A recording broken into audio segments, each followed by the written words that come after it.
Yo, what's up? This your boy Vest from MachineMasters.com, and you got it locked to another episode of Rhythm and Beats, where we bring you live instrumentation over sample-based beats. Check us out.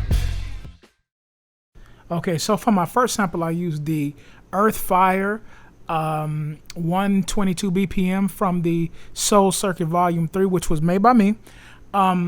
Biggest thing about this sample, the reason why that I use it is I'm very inspired by Earth, Wind and Fire, and I also love like 80s rock ballad kind of music, and so it's kind of a fusion sample, but I wanted it to kind of carry that fantasy vibe from their hit single. But I also wanted it to have change, so what I did is I actually chopped it up and I created a different feel with it at the very beginning of the beat, and then I brought in the actual original sample towards the chorus part of the track.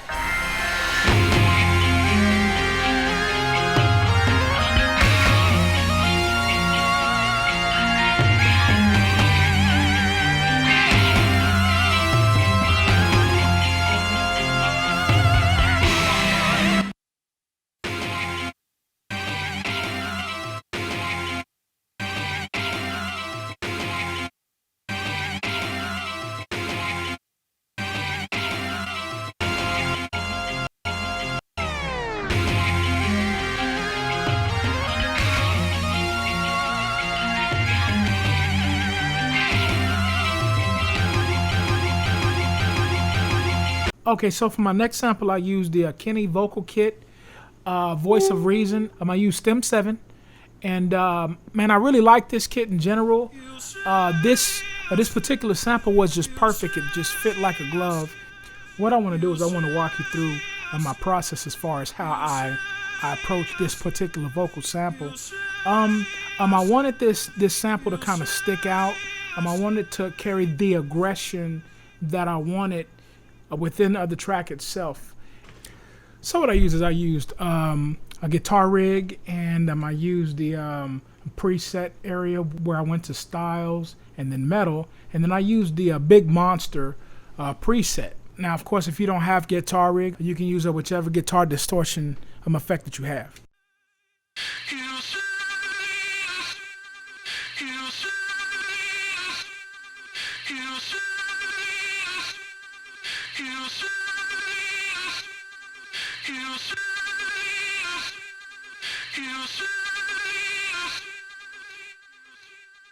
Okay, so for my drums, I pretty much just went with a boom bap approach. You know, really thick kick, big snare. I layered a lot on the snares actually. I used a little bit of a slightly open snare with a real thick kind of muffled, just kind of a thuddy snare. And then I used a clap and a snap. And then I used hi-hats that weren't really quantized, just to kind of give it a natural feel there.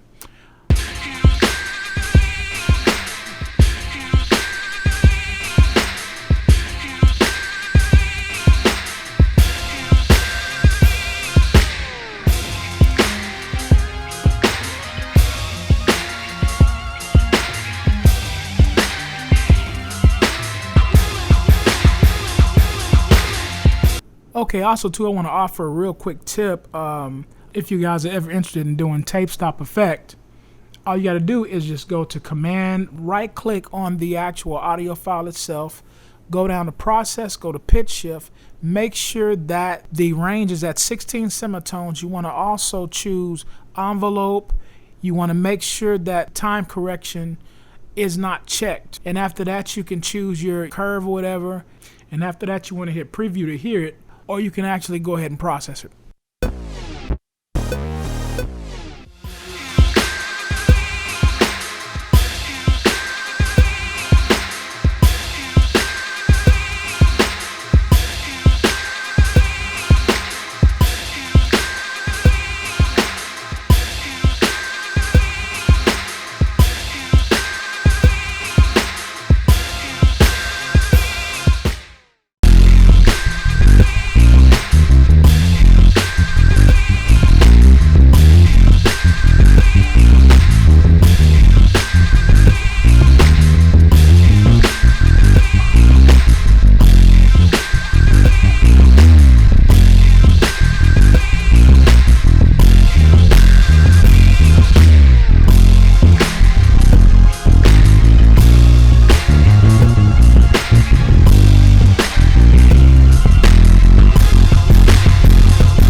Music tip of the day: finding your musical identity.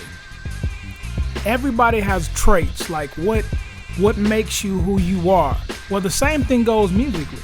Like, everybody has a specific sound. So how do you find that? I'll use me, for example. I love music that has a lot of emotional kind of movements in there, you know. I'll use, for example, Earth, Wind and Fire's Fantasy. I think my identity was formed there. Like, I love stuff that has movement and it has change, and it just sort of, it never gets boring, you know. And it's important, like, to find what it is that you create, but you want to find whatever that is that made you pick up your first instrument or your first MPC or whatever and start creating music, and just kind of sort of build from that inspiration.